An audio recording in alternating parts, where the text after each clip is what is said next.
Conferences are the same as Google Meets. It's where you'll go to create a live video chat. It's also where you can go and do a recording or a lesson recording if you'd like. So on the far left side on the bottom, you'll see conferences. When you select conferences, it'll bring you to the screen to create a new conference. Select create a new conference, give it a name. You can also give it a time frame, like what time of day you want it to start and what time you want it to end, or you can manually end it.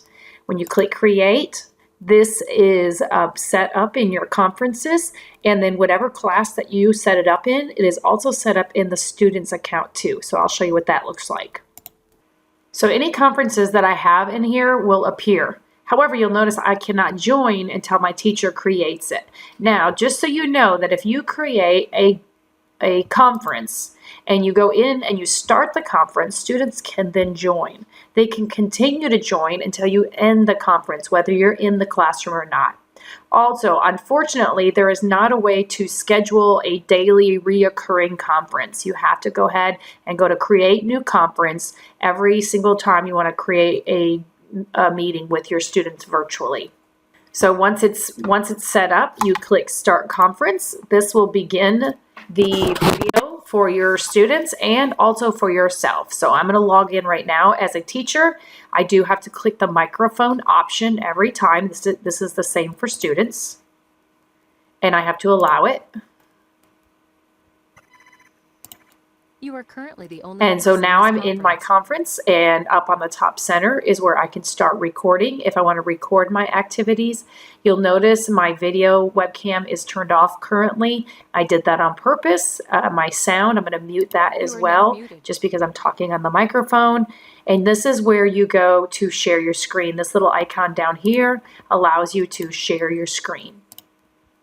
And so let me see if I can split my screen and show you what it looks like from a teacher's perspective as well as a student's perspective.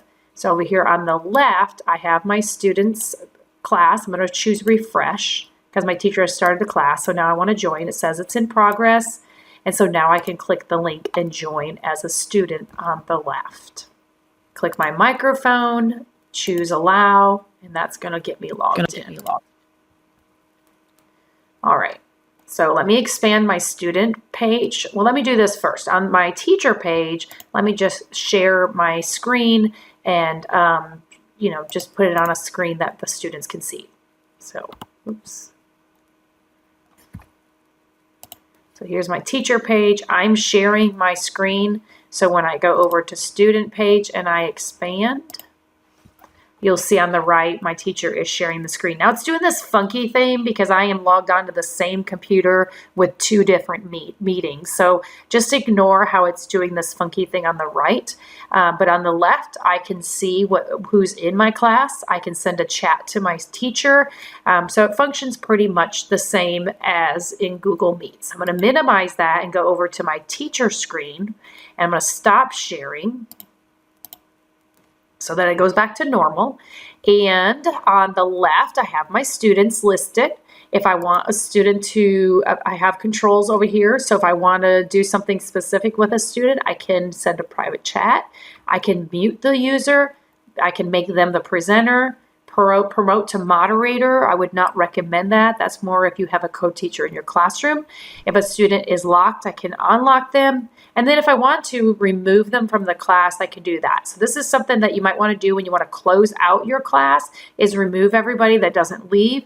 Because if you do not remove them and you were just to click the X, you would then, the students would still have access to your class. You have to end this conference in order for students to not join when you're not in the class. So those are the basic features of our conference. It's pretty easy to use. They have some different options on the top right side of the screen, those three dots.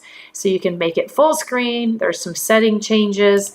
I'm going to click on those so you can take a look. So there's audio alerts, pop-up alerts, chats. If somebody wants to join, you might want to turn some of these options on so that it populates. Even though you might be in the middle of a lesson, it'll show up on your screen and you can allow people in if you need to. I'll close that, brings me back to my screen. You have some other options under tools that you can click and undo any annotations. You can clear out annotations, turn on multi-user whiteboard if you want to. So if I click on this little hand, I have some choices. So now I can write on my screen and my students will be able to see that. So see here, the student can see what I'm writing.